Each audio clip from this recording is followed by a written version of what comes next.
நான் உங்கள் Kandasamy Sri Balaji academy. Students, இன்றைக்கி நம்ம பார்க்க போகிற டைட்டில்ஸ் எல்லாம் பார்த்தீங்க அப்படின்னா, நம்ம ஏற்கனவே நான் எழுதி வச்சிருக்கேன். அதாவது திராவிட மொழிகள், செம்மொழி தமிழ், உயர்தனி செம்மொழி அப்படிங்கிற டைட்டில்ஸ்.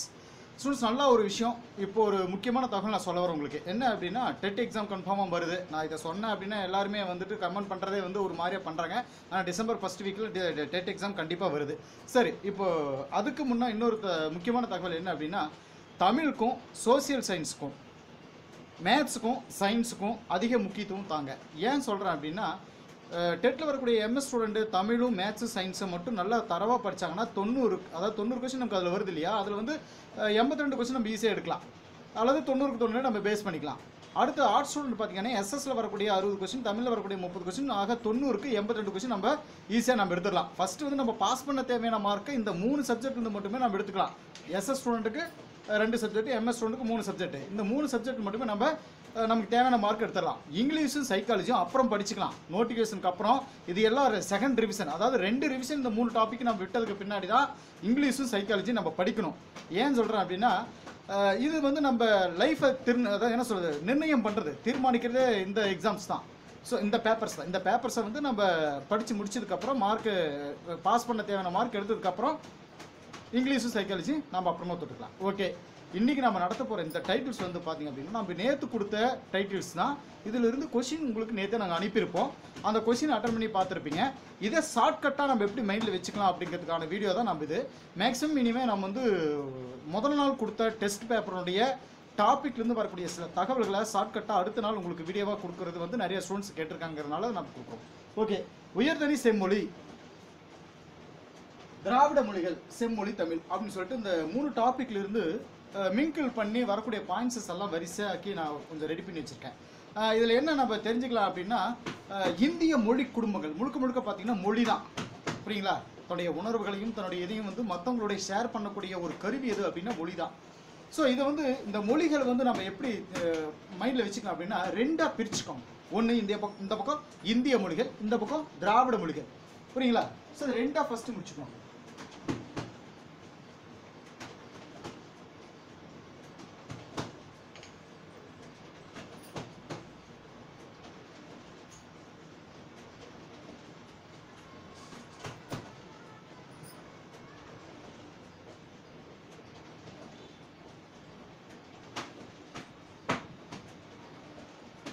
இப்போ இந்த 2ஆக நமக்கு இருக்கும்போது நம்ம என்ன இதை வந்து ஈஸியாக மைண்டில் செட் பண்ணிக்கிறதுக்கு ஒரு நல்ல ஒரு வழி தான். இப்போ உலக அளவில் எடுத்துட்டோம் அப்படின்னா, உலகத்தில் பேசக்கூடிய மொழிகள் பார்த்தீங்கன்னா 6000க்கும் மேற்பட்ட மொழிகள் பேசப்படுது. 6000 மொழிகளுக்கு மேலே பேசப்படுது, புரியுங்களா? ஸோ இதில் பர்டிகுலராக நம்ம இந்தியாவில் மட்டுமே அப்படின்னு சொல்லிட்டு பார்த்தீங்க அப்படின்னா, இதில் வந்து 1300க்கும் மேற்பட்ட மொழிகள் வந்து நம்ம இந்தியாவில் மட்டுமே பேசப்படுது. 1300 இந்த டிஜிட்டையும் மைண்டில் வச்சுக்கோங்க. இது வந்து இந்தியாவில் மட்டுமே பேசப்படுது, இது உலக அளவில் பேசக்கூடிய மொழிகள், சரிங்களா? ஸோ இந்த 2க்குள்ள வித்தியாசம் அதுதான். சரி, இப்போ இந்தியாவில் 1300க்கும் மேற்பட்ட மொழிகள் பேசப்படுது. சவுண்டு வந்துட்டு இருக்கு இல்லையா, அந்த சவுண்டு வந்து ரொம்ப கஷ்டம். சரி, இப்போ இந்திய மொழி குடும்பங்கள் நம்ம படிச்சோம் பார்த்தீங்களா, இது வந்து என்ன சொல்லியிருக்காங்க அப்படின்னா, 4 மொழி குடும்பங்களாக பிரிக்கப்பட்டிருக்கு. அதாவது இந்தியாவில் வந்து பார்த்தீங்கன்னா 4 மொழி குடும்பங்களாக பிரிக்கப்பட்டிருக்கு. திராவிட மொழிகள் வந்து பார்த்தீங்கன்னா 3 மொழி குடும்பங்களாக பிரிக்கப்பட்டிருக்கு. இதுதான் இப்போ இந்த 4 வகைகள் தான் நமக்கு ஒரு டாபிக் கொடுத்து ஒரு டாப்பிக்கில் அப்படி கொடுத்துருக்கோம், ஒரு டாப்பிக்கில் மாற்றிருக்கோம், இது நமக்கு குழப்பிட்டு இருக்கோம். ஸோ இதை வந்து ஷார்ட்டாக மைண்டில் வச்சுக்கிறதுக்கு 4 மொழி குடும்பங்கள் பிரிக்கப்பட்டு நம்ம சொன்ன முடியல. அது வந்து என்னென்ன 4 மொழி குடும்பங்கள் அப்படின்னா, ஒன்று இந்தோ ஆசிய மொழிகள், இந்தோ ஆசிய மொழிகள், இன்னொன்று திராவிட மொழிகள், இன்னொன்று ஆஸ்திரோ ஆசிய மொழிகள், புரியுங்களா? அப்புறம் இன்னொன்று வந்து பார்த்தீங்கன்னா நமக்கு இந்த சீன திபெத்திய மொழிகள் அப்படின்னு சொல்லிட்டு இந்த 4 வகைகள் வந்து நம்ம இந்தியாவில் பிரிக்கப்படுது அப்படின்னு நம்ம வச்சுக்கோம். இங்கே இருக்கக்கூடிய 3 வகைகள் என்னென்ன அப்படின்னா, வட திராவிட மொழிகள், நடு திராவிட மொழிகள், தென் திராவிட மொழிகள். ஸோ இந்த 3ங்கிறது வந்து நம்ம திராவிட மொழிகளுக்கு, 4ங்கிறது வந்து இந்திய மொழி குடும்பங்களுக்கு, சரிங்களா? இதை வந்து ஃபர்ஸ்ட் நம்ம மைண்டில் வச்சுக்கணும், ஓகேங்களா? இப்போ 80% அளவுக்கு வந்து திராவிட மொழிகள் கூறுகள் இருக்கக்கூடிய, அதாவது 80% தெரியா திராவிட மொழி கூறுகள் இருக்கக்கூடிய லாங்குவேஜ் எதுன்னு கேட்டால் தமிழ். இது வந்து எக்ஸ்ட்ரா நியூஸாக ஒன்று செட் பண்ணியிருப்பாங்க. இப்போ ஒரு மொழி இருக்குன்னு வச்சுக்கோங்களேன், அந்த மொழிக்கு வந்து என்ன ஸ்பெஷல் அப்படின்னா, 2000 வருடங்களுக்கு மேற்பட்ட வரலாற்று தொன்மையுடைய சிறப்புகள் இருக்கிறது வந்து ஒரு சில மொழிகள் மட்டும்தான் இருக்குது அப்படின்னு சொல்லலாம். அதில் முதன்மையாக இருக்கிறது வந்து நம்ம தமிழ் தான் அப்படின்னு சொல்லுவாங்க. இப்போ இன்னொரு டிஜிட் வந்து நமக்கு கம்பேர் பண்ணி சொல்லுவாங்க. என்ன அப்படின்னா 1801 181. புரியுங்களா? அதாவது தமிழ் மொழியினுடைய சிறப்புகளில் இது ஒன்று நம்ம சொல்லுவோம். தமிழ் வந்து பார்த்தீங்கன்னா வேர்ச்சொல் 1800க்கு வந்து வேர்ச்சொல்லையும் 180 மொழிகளுக்கு வந்து உறவு பெயர்களையும் தந்துள்ளன அப்படிங்கிறது ஒரு முக்கியமான விஷயம். வேர்ச்சொல் அப்படின்னா வேர் ரொம்ப ஆழமாகவும் நீளமாகவும் இருக்கும், அதனால டிஜிட் வந்து ரொம்ப அதிகமாக இருக்கும் வேர்ச்சொல் அப்படின்னு மைண்டில் வச்சுக்கோங்க. 180ங்கிறது உறவு பெயர்கள் அப்படிங்க. ஒருத்தருக்கு வந்து பார்த்தீங்கன்னா உறவுகள் வந்து குறைவாக தான் இருப்பாங்க அப்படிங்கிறதுக்காக 180 அப்படிங்கிறத மைண்டில் வச்சுக்கோங்க. உறவுகள் நிறைய இருக்கலாம், நான் வந்து உறவுகள்னா குறைவாக இருக்கும், வேர் அப்படின்னா ரொம்ப பெருசாக இருக்கும் அப்படிங்கிறது இந்த டிஜிட்டை மைண்டில் வச்சுக்கோங்க. 180 1800 வச்சுக்கோங்க. சரி, இப்போ ஒரு மொழிக்கு வந்து பார்த்தீங்கன்னா 33 ஒலிகள் இருந்தாலே போதும். ஆனால் நம்ம தமிழ் எவ்வளோ இருக்குங்க, 500 ஒலிகள் சவுண்டு. ஒரு லாங்குவேஜ் இருக்கு அப்படின்னா 33 ஒலிகள் இருந்தாலே போதும். இந்த லா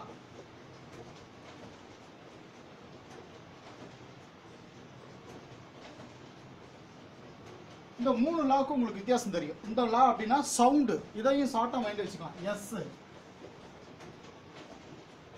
இல்லைங்களா? இந்த ஒளி சவுண்ட் அப்படின்னா இந்த எஸ் அப்படியே திருப்பி போட்டால் இந்த லா இப்படி வந்துச்சு அப்படின்னா சவுண்டுன்னு அர்த்தம். இது வந்து வெளிச்சம், வெளிச்சம்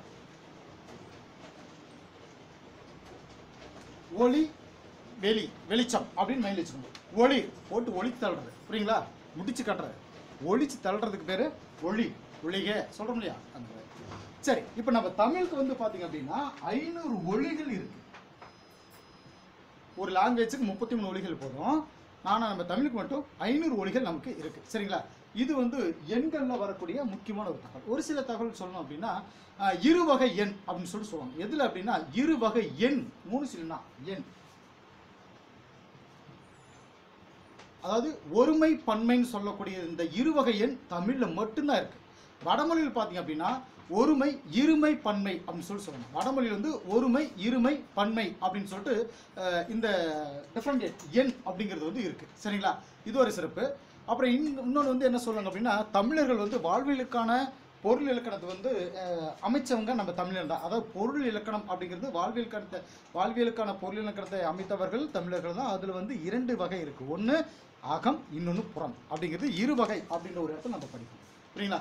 ஸோ இது வரைக்கும் நம்ம பார்த்தது இந்த டைட்டில்ஸில் இதில் வந்து எண்கள் அப்படிங்கிறது மட்டும் நம்ம பார்த்தோம். இந்த 3 டைட்டில் இருக்கக்கூடிய எண்கள் சம்பந்தப்பட்ட ஒரு ஷார்ட் ஃபார்மை நம்ம பார்த்தோம். இப்போ இந்த இது வந்து நமக்கு என்ன அப்படின்னா அறிஞர்கள் அப்படிங்கிறது நம்ம இப்போ அடுத்தது நம்ம பார்க்க போகிற ஒரு விஷயம் என்ன அப்படின்னா அறிஞர்கள் அப்படின்னா யாரை சொல்லலாம்?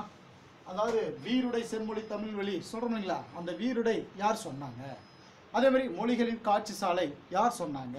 இந்த மாதிரி மொத்தம் ஒரு 15 அறிஞர்கள் வந்து இந்த 3 டாப்பிக்கில் வராங்க. இந்த 3 டாப்பிக்கில் இருக்கக்கூடிய அறிஞர்களை வரிசையாக ஒவ்வொருத்தரும் என்னென்ன சொன்னாங்க அப்படிங்கிறத ஒரு ஷார்ட்கட்டோடு நம்ம சொல்ல போகிறோம். ஃபர்ஸ்ட் வந்து அகத்திய லிங்கம்.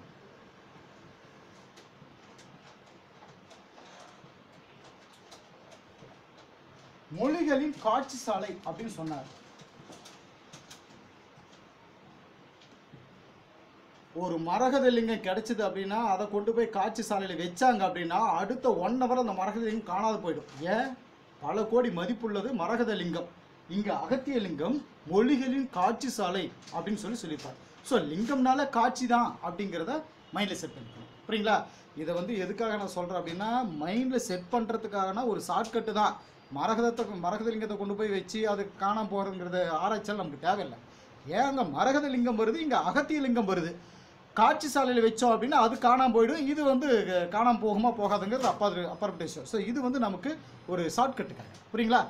காட்சி சாலை அப்படின்னா யாருன்னு வருங்க, அகத்திய லிங்கம் அப்படிங்கிறத மைண்டுக்கு வரணும். இது ஃபர்ஸ்ட் வந்து இவர் நம்ம சொல்லலாம். செகண்ட் வந்து கால்டுவெல்.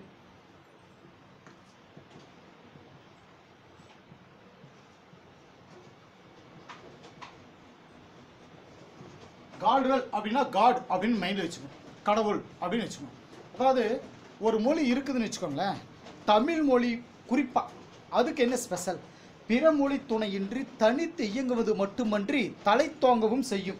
ஒரு கடவுள் இருக்கார் அப்படின்னா யாருடைய துணையும் இல்லாமல் ஒரு உயிரினத்தை படைக்க முடியும், அதை தலை தோங்கவும் செய்யும். புரியுங்களா? ஸோ இந்த மாதிரி எந்த துணையும் இல்லாமல் ஒரு உயிரினத்தை படைச்சு தலை தோங்க செய்வது யார் அப்படின்னா காட். ஸோ அந்த வார்த்தைகளுக்கு சொந்தக்காரர் கால்டுவெல் அப்படிங்கிறத நம்ம செட் பண்ணுறோம். புரியுங்களா? ஃபர்ஸ்ட் லிங்கம்னா காட்சி, கால்டுவெல் காட் அப்படின்னா இந்த விஷயத்தை நம்ம மேடிச்சோம். சரிங்களா? Doctor crown.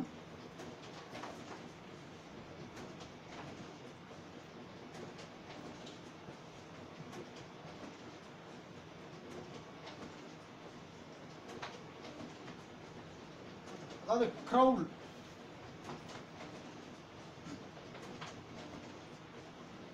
க்ரௌல் ஓகேங்களா, ஸ்பெல்லிங் மிஸ்டேக் நம்ம இது பண்ணுறது. டாக்டர் க்ரௌல் இவருக்கு என்ன ஸ்பெஷல் அப்படின்னா ப்ரௌன் அப்படிங்கிற பேர் மைண்டில் வரும். க்ரௌலுக்கும் ப்ரௌனுக்கும் பெரிய வித்தியாசம் தெரியாது. என்ன ப்ரௌன்? தங்கம் வந்து ப்ரௌன் கலரில் இருக்குன்னு மைண்டில் வச்சு.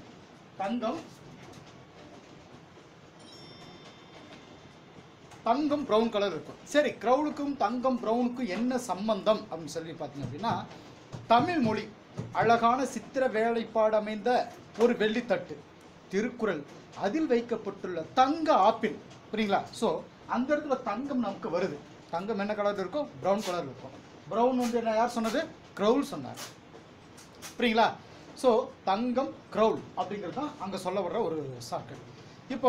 இப்போ அடுத்தது வந்து நம்ம இன்னொருத்தர் வந்து நம்ம சொல்லலாம். யாரை சொல்லலாம் அப்படின்னா, நம்ம பாவலரேறு பெருஞ்சித்தனாரை சொல்லலாம். இவருக்கு என்ன ஸ்பெஷல்? பாவலரேறு பெருஞ்சித்தனார்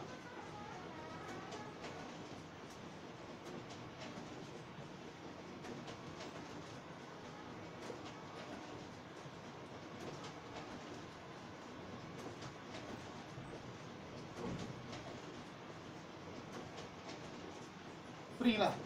வீருடை செம்மொழி தமிழ் மொழி உலகம் தோன்றிய நாள் முதல் என்ன சொல் வேரூண்டிய உலகம் வேரூண்டிய நாள் முதல் உயிர் மொழி அப்படிங்கிறது வந்து இவர் யாரு? நம்ம பெருஞ்சித்தனார் சொன்ன விஷயம். இங்க எடுக்கக்கூடிய ஷார்ட்கட் என்ன? வீருடைன்னு ஆரம்பிச்சாலே பெரு, வீரு பெரு,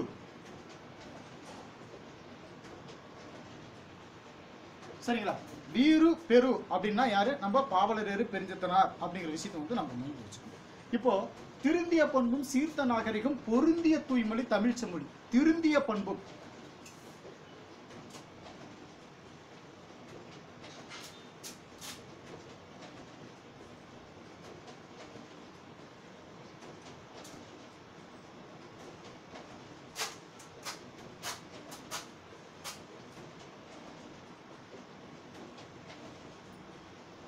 புரியுங்களா?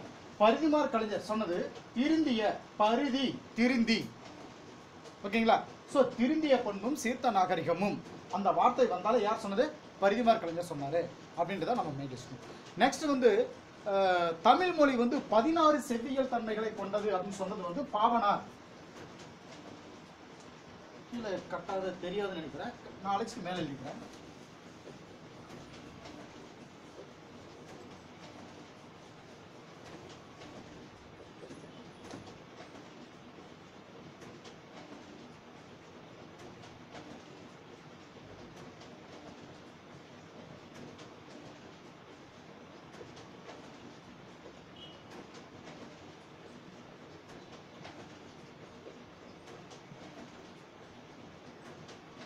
தமிழ் மொழி வந்து பார்த்தீங்கன்னா, அதாவது என்ன சொல்றது, 16 செவ்வியல் தன்மைகள் கொண்டது வந்து என்ன சொல்றது செம்மொழி, அதுவே நம் மொழி அப்படின்னு சொல்லி. 16 செவ்வியல் தன்மைகளை கொண்டது நம் செம்மொழி, அதுவே நம்மொழி அப்படின்னு சொல்லிட்டு சொல்லியிருப்பாரு. இதில் வந்து என்ன இருக்குதுன்னா பாவனாறு 16, புரியுங்களா? பாவனாறு 16 அப்படின்றத நம்ம மைண்டில் வச்சுக்கணும், சரியா?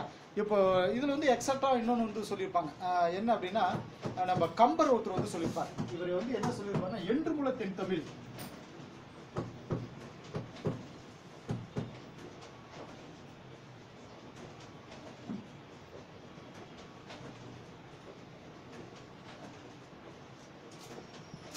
கம்பரும் திருவள்ளுவர்களும், அதாவது திருவள்ளுவர், இவங்க ரெண்டு பேருமே வந்து பார்த்தீங்கன்னா ஃபேமஸ் ஆனது எப்படி அப்படின்னா, சுருங்க சொல்லி விளங்க வைப்பதில் வல்லவர். இப்போ பாருங்க, தமிழை வந்து என்று முல தென் தமிழ் அப்படின்னு சொல்லிட்டு, என்றைக்கும் நம் தமிழ் வந்து ரொம்ப சிறப்பாக இருக்குன்னு சொல்லிட்டு கம்பர் வந்து அவருடைய பேரே ஷார்ட்டாக தான் இருக்கும், அவர் சொல்ல வர தகவலும் ஷார்ட்டாக தான் இருக்கும், புரியுங்களா? ஸோ ஷார்ட்டாக வந்தது அப்படின்னா அது வந்து கம்பர் அப்படின்னு தான் மெயின்ல வச்சுக்கணும், சரியா? கபில சுவல், அதாவது கமிழ் சுவலபில் அப்படின்னு சொல்லிட்டு சொல்லுவாங்க. அவர் சொன்ன ஒரு விஷயம் என்ன அப்படின்னா, இவ்வளவிற்கு விரிவாக உருவாக்கப்பட்ட இலக்கியங்கள் உலகில் வேறு எம்மொழியிலும் இல்லை. இவ்வளவிற்கும் ஒரு விரிவாக விளக்கப்பட்ட இலக்கியங்கள், அதாவது உருவாக்கப்பட்ட இலக்கியங்கள், என்ன சொல்றது, நம்ம தமிழுடைய சிறப்புகளை பற்றி கமிழ் சுவலபில் அப்படிங்கிறது சொல்லியிருப்பாங்க. என்ன அப்படின்னா,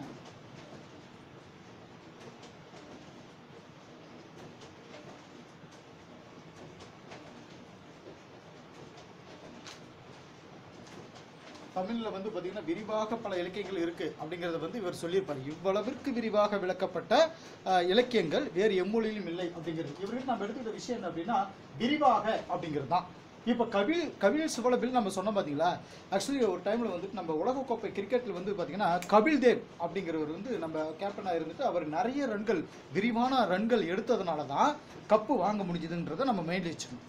ஸோ இந்த இடத்துல விரிவாக கபில் தேவ் அப்படிங்கிறத மைண்டில் வச்சுக்கணும். புரியுங்களா? கபில் சிபல் விரிவாக அப்படிங்கிறத வச்சுக்கணும். மார்க்ஸ் முல்லர், இவர் அடுத்து நம்ம பார்க்கக்கூடிய இவர் வந்து தமிழை மிகவும் பண்பட்ட மொழி அப்படின்னு சொல்லிட்டு சொல்லுவாங்க.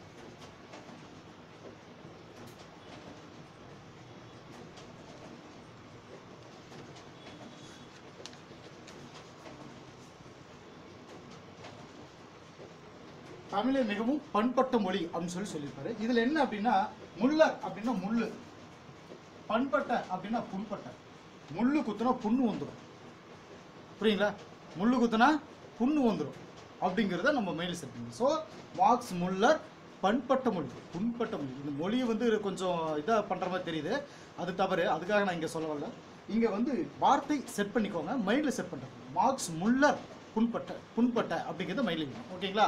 தமிழ் மிகவும் பண்பட்ட மொழினா ரொம்ப பழமை வாய்ந்த ஒரு அருமையான ஒரு மொழி. புண்பட்ட மொழின்றது வந்து மீனிங்காக தவறாக போயிடும். நம்ம ஷார்ட்கட்டுக்காக இதை சொல்ல வரோம். புரியுங்களா? ஸோ இதை வந்து நீங்கள் மைண்டில் செட் பண்ணணும். Okay, right. இப்போ இதில் வந்து அடுத்து கெல்லட்.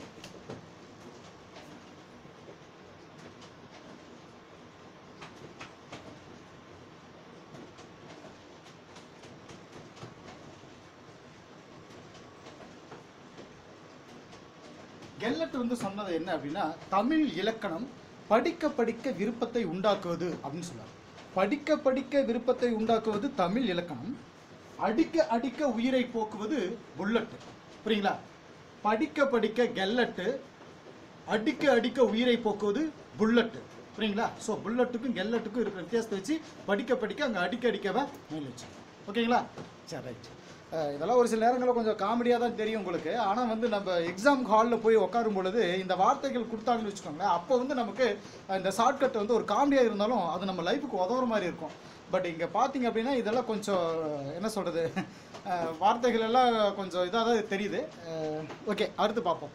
முனைவர் எமினோ அப்படிங்கிறது வந்து அடுத்து சொல்லியிருப்பார். அதாவது இன்றைய மொழியியல் வல்லுநர்கள் பேணி பின்பற்றத்தக்க வழிமுறைகளை தொல்காப்பியம் கூறுகிறது அப்படின்னு சொல்லியிருப்பார். பேணி, எமினோ வந்து எமினோ பேணி அப்படின்னு வச்சுக்கோங்க.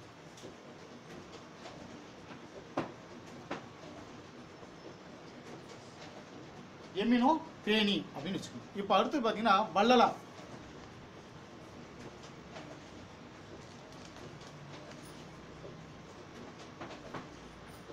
வள்ளலாருக்கு ஒரு சிறப்பு என்ன அப்படின்னா, எளிதில் முடிப்பவர் வள்ளலார் அப்படின்னு வச்சுக்கோங்க. எளிதில்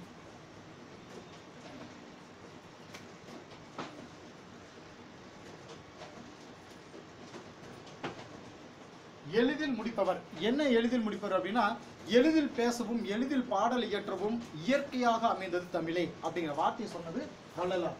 எளிதில் வள்ளலார் அப்படின்னு வச்சுக்கோங்க.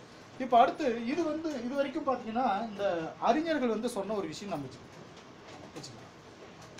நூல் தொல்காப்பிய நூற்பா வந்து ஒன்று சொல்லியிருக்கோம். என்ன அப்படின்னா, எல்லா சொல்லும் பொருள் குறித்தனவே. தொல்காப்பியம் எல்லா சொல்லும் பொருள் குறித்தனவே அப்படின்னா தமிழில் முதல்ல கிடைச்ச இலக்கண நூலே இதுதான். ஸோ எல்லா விஷயத்தையும் சொன்னது தொல்காப்பியம் தான். அப்போ எல்லா அப்படின்னா தொல்காப்பியம் அப்படின்னு வச்சுக்கோங்க. புறநானூறு யாதும் ஊரே யாவரும் கேளீர், இந்த வார்த்தை சொல்லியிருக்கு. இது நம்ம அடிக்கடி பழக்கப்பட்ட வார்த்தை தான்.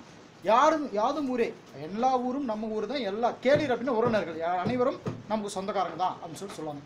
அதாவது புறத்தில் இருக்கக்கூடிய அனைத்துமே உறவினர்கள் தான், புறத்தில் இருக்கக்கூடிய ஊர் அனைத்தும் நமக்கு தான் அப்படின்னு சொல்லிட்டு புறநானூறு சொல்லியிருக்கோம் அப்படிங்கிறத மைண்ட் வச்சுக்கோங்க. சரிங்களா? இப்போ திருக்குறள் அப்படின்னா பிறப்புக்கும் எல்லா உயிருக்கும், இது நம்ம அடிக்கடி கேள்விப்பட்ட வரிகள். அதே மாதிரி சிலப்பதிகாரத்தில் வந்து அரசியல் பிழைத்தோருக்கு அறம் கூற்றாகும், இந்த வார்த்தைகளும் சிலப்பதிகாரத்தில் சொல்லப்பட்ட ஒரு தகவல். இப்போ சொல்லக்கூடிய இந்த வார்த்தைகள்லாம் எதுக்காக அப்படின்னா, நம்ம புக்கில் கொடுத்துருக்கூடிய எக்ஸ்ட்ரா ஒரு சில பாயிண்ட்ஸ்.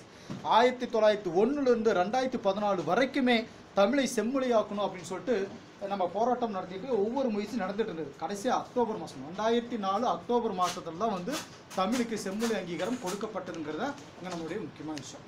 மொழியை பற்றி நம்ம சொன்னோம் அப்படின்னா அதில் ஒரு எக்ஸ்ட்ரா ஒரு 6-7 பாயிண்ட்ஸ் நம்ம கொடுத்துருக்காங்க. என்ன அப்படின்னா, தம் எண்ணங்களையும் கருத்துக்களையும் பிறருக்கு அறிவிக்கக்கூடிய ஒரு கருவியாக இருப்பது நமது மொழி அப்படின்னு சொல்லிட்டு மொழிக்கான ஒரு டெஃபினிஷன் கொடுத்துருப்பாங்க. மூலமொழி அப்படின்னு வந்து பல மொழிகள் தோன்றி வளர்வதற்கு அடிப்படையாக உள்ள மொழி மூலமொழி அப்படின்னு சொன்னீங்க. ஆதி மூலம் அப்படின்னா ஆதியிலிருந்து அனைத்தும் வந்தது அப்படின்னு சொல்லிட்டு மூலமொழின்ற விஷயம் வந்து நம்ம இப்படி மெயின் வச்சுக்கணும். அடுத்து திராவிட பெருமொழிகள்னா என்னென்ன அப்படின்னு சொல்லி கேட்டுப்பாங்க. நம்ம நார்த் சைடு விட்டுட்டு இந்த பக்கம் சவுத் சைடு வந்தோம் அப்படின்னா இந்த தமிழ், தெலுங்கு, தமிழ்நாடு, தெலுங்குங்கிறது அந்த பக்கம் ஆந்திராவில், சரிங்களா, தமிழ்நாட்டுக்கு மேலே இருக்குது. மலையாளம் கேரளா, கன்னடம்ங்கிறது கர்நாடகா. ஸோ இந்த லாஸ்ட்டில் இருக்கக்கூடிய 4 ஸ்டேட்டில் வரக்கூடிய மொழிகள் தான் தமிழ், தெலுங்கு, மலையாளம், கன்னடம். இந்த 4 மொழிகள் வந்து திராவிட பெருமொழிகள் அப்படின்னு சொல்லிட்டு சொல்லுவாங்க. அதே மாதிரி இன்னும் அடுத்து ஒரு சில பாயிண்ட்ஸ், அதாவது இங்கே இந்த டாபிக் கொடுக்கக்கூடிய ஒரு சில பாயிண்ட்ஸ். தமிழ் தோன்றியது குமரி கண்டம் தான் அப்படின்ற ஒரு வார்த்தை சொல்லுவாங்க. குமரி கண்டம் அப்படின்னா கன்னியாகுமரி பகுதிக்கு அந்த பக்கம் இருக்கக்கூடிய தான் சொல்லுவாங்க. நாஞ்சில் நாடு அப்படின்னு சொல்கிறதும் கன்னியாகுமரி தான். இந்த ஏரியாவில் வந்து என்ன சொல்லுவாங்கன்னா அம்மையப்பன் அப்படின்ற ஒரு அம்மை அப்பன் அப்படிங்கிற வார்த்தை வந்து பெற்றோரை கொடுக்கக்கூடிய சொற்கள் எங்கே நாஞ்சில் நாட்டில் சொல்லப்படுகிற வார்த்தைகள். நாஞ்சில் நாடுனா கன்னியாகுமரி பக்கம் சொல்லக்கூடிய வார்த்தைகள். தமிழில் இடுகுறி பெயர்கள் வந்து ரொம்பவும் குறைவாக தான் இருக்குது அப்படிங்கிறது ஒரு எக்ஸ்ட்ரா பாயிண்ட்ஸு. தமிழ் மட்டுமே, இது ஒன்று மட்டுமே பிற சொற்களை நீக்கினாலும் இனிதின் இயங்க வல்லது அப்படின்ற ஒரு பாயிண்ட்ஸோடு நம்ம இந்த டாப்பிக்கை கம்ப்ளீட் பண்ணிக்கலாம். ஸோ இதெல்லாம் வந்து பார்த்திங்க அப்படின்னா நம்மளுடைய இது வரைக்கும் இந்த 3 டாப்பிக்லேருந்து வந்த ஒரு சில பாயிண்ட்ஸ் நான் உங்களுக்கு கொடுத்துருக்கேன். ஸோ நாளைக்கு, அதாவது இன்றைக்கி நடக்கக்கூடிய எக்ஸாமுக்கு நாளைக்கு வந்து அதனுடைய இந்த மாதிரி ஷார்ட்கட்டும் அதை பற்றின ஒரு சின்ன டெஃபினேஷன் உங்களுக்கு நான் கொடுத்துட்றேன். ஓகே ஸ்டூடெண்ட்ஸ், வீடியோ எப்படி இருந்ததுன்னு கமெண்ட் பண்ணுங்கள். Thank you students.